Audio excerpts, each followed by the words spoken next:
Hi, welcome back. I'm Dave.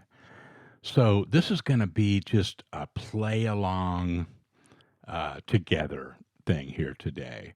Um, it's don't have anything written out, but it's because it's just not going to serve the purpose that well. Because this is going to be so laid back. I was just messing around with these chords, and I started to do a backing track, and I just like the. I'll play a little bit of it for you. I played over it in the intro. I was about to get my bass out and do all my, throw the other drum track in there and get it all going. And I was like, man, this feels good.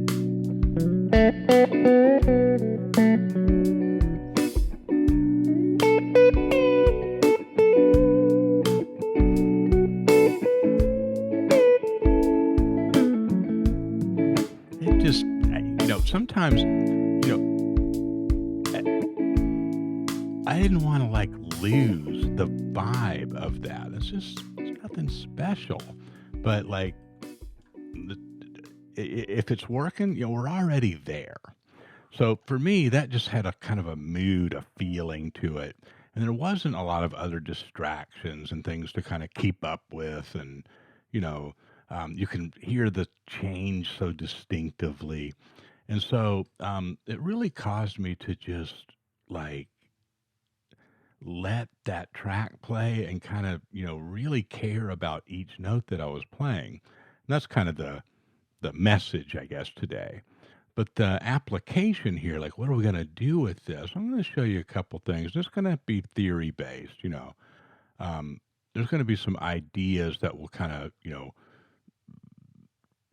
jump start your game plan for this or whatever. But I'm curious to hear from you all, like what you do to address a simple change like this. So we're going from A major.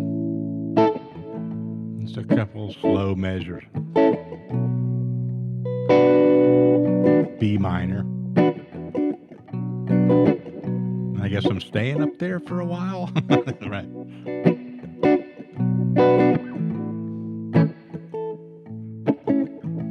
All right. So one of the things, we're just going to kind of jump in here and just play along, man. Just when you get to a place where you like something, just stop it and like investigate it for yourself.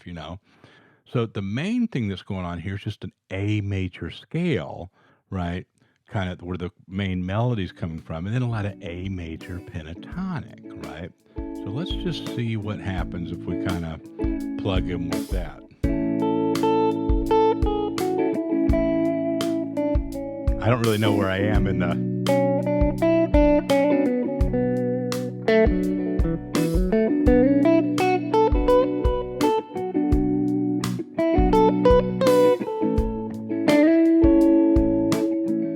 That's a lot of A major pentatonic and some, diatonic stuff.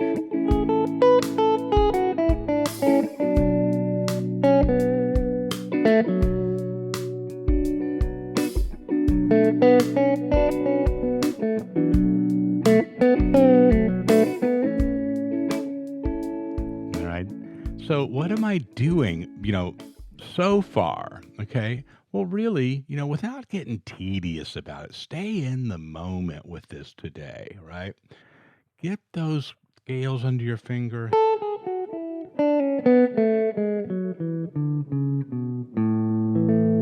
When you go to the B minor, right? You go.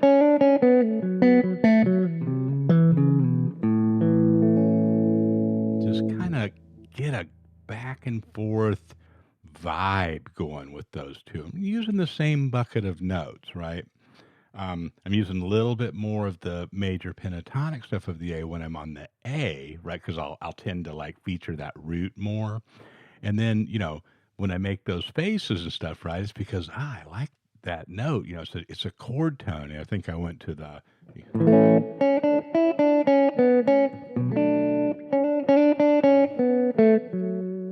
there's the third of the B minor, there's the fifth of the B minor.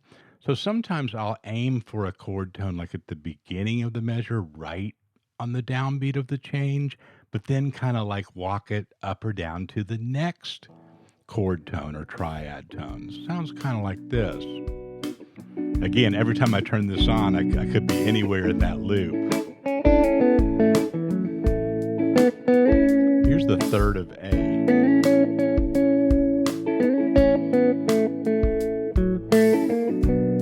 Root.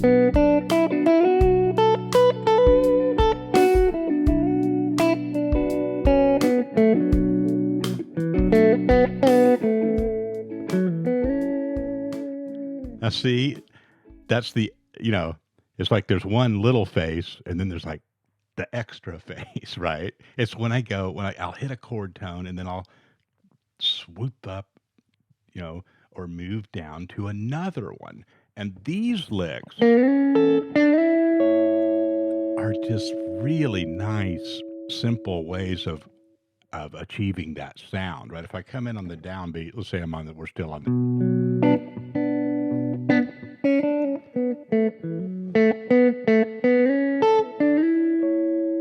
See, I entered that measure when it changed to A with the, and I just put that right in there and just like wherever it feels right to you, and that adds almost like sort of it's almost like a waves on the ocean thing. It's a really great examples of this would be something like Into the Mystic or something, right? Where it's just three chords or whatever, but the moves that they're making musically, they're so simple and they're so sweet, right? And of course, Jason Isbell has a really nice cover, and live version of that he does, where they really feature a lot of those kinds of harmonies and things. It's just got a really nice style for that laid back style.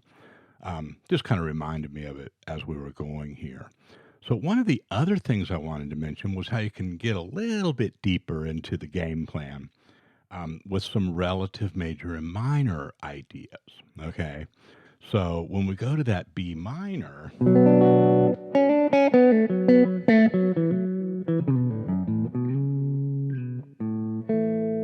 right?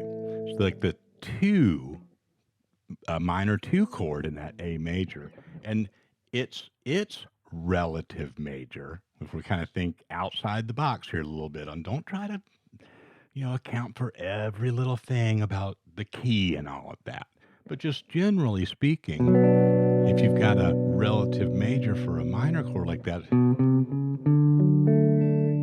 right? It's three doors up or three doors down.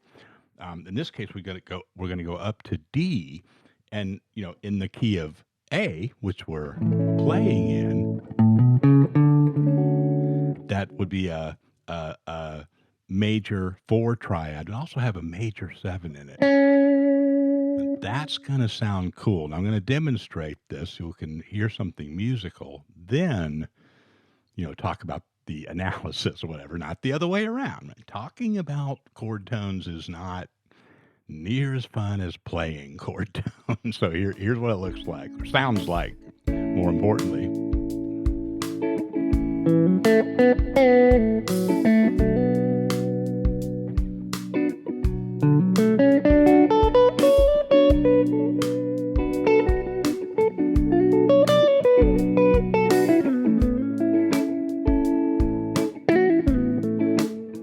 Okay, so here's what's going on.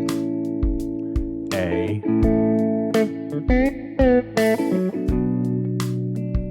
B minor 7. Now I'm going to play a D major 7.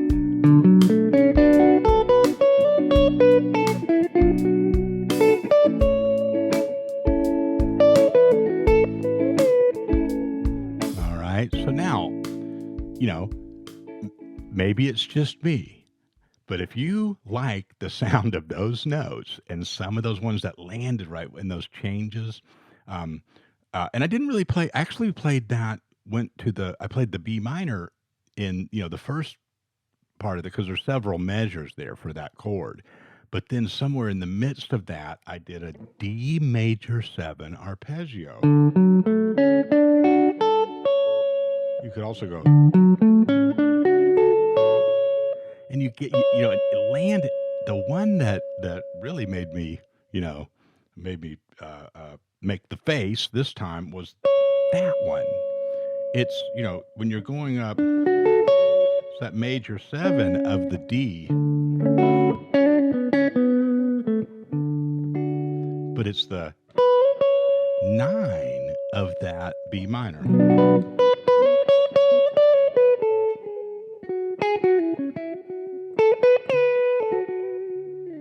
I just love that sound. And that's kind of an easy thing to do. And you can really, get lucky almost. You don't have to have a real, a certain way of doing this all the time, right? So the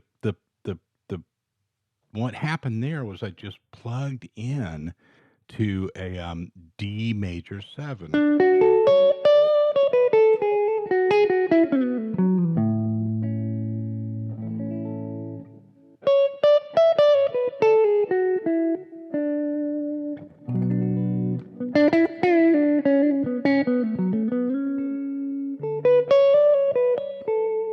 Now, it also turns out that that works really good with the A chord because that note is the major third.